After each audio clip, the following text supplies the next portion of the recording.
The King of the Winds, retelling of the Odyssey, Book 10. Once upon a time, a man named Odysseus traveled the world on a great adventure, and he and his men sailed the seas in a grand ship.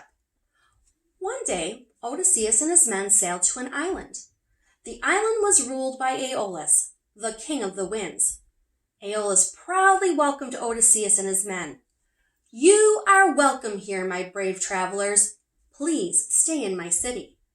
So Odysseus and his men stayed on the island. He told Aeolus, the King of the Winds, about his long journey on the ocean. Eventually, Odysseus was ready to return home. "I have been away from my family for a long time," he told the King of the Winds. So to help Odysseus get home, the King of the Winds decided to give Odysseus a wonderful gift. The King of the Winds handed Odysseus a plain bag. Odysseus watched as the King of the Winds filled the bag with many stormy and noisy winds. He used his great strength to tie the top tightly with a string so none of the bad winds would escape. "I have put all the bad winds into this bag," said the King of the Winds.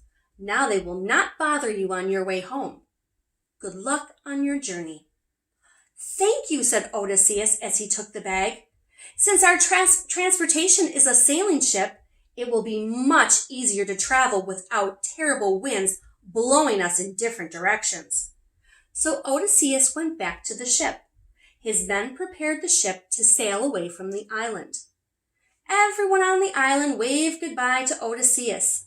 Then the King of the Winds used a good wind to blow Odysseus and his ship toward home. Odysseus and his men sailed for 9 days. The gentle winds helped to push their sea vehicle slowly and safely across the water.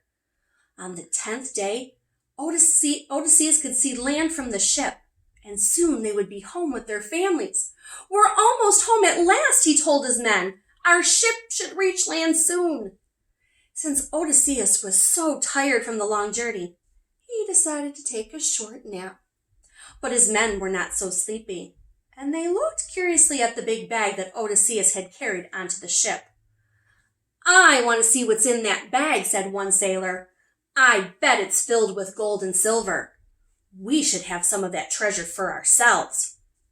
Then one of the men ripped open the bag, and Odysseus heard a loud noise and quickly woke up. He saw the opened bag and the sailors staring at the angry winds rushing out of it. "Oh no!" shouted Odysseus as he jumped up and grabbed the bag. But it was too late. The stormy winds had already escaped from the bag, and they swirled around the ship and flew into the sky. And soon there was a terrible storm. The fierce storm lasted for a very long time, and as the storm raged, the ship changed course and sailed away from Odysseus's home. "We are moving back toward the island of the King of the Winds," cried Odysseus, as he stared at the rolling waves. After sailing on the wide sea for many days, Odysseus and his men gradually reached the island. Odysseus told the King of the Winds what had happened, and he begged him for help. But the King of the Winds would not help Odysseus. "I will not help you this time. You must get home on your own," he said. Odysseus and his men had no choice, and once again they left the island. But this time they had no good winds to carry their ship, and it would take them much longer to get home. The sailors realized that what they did was wrong.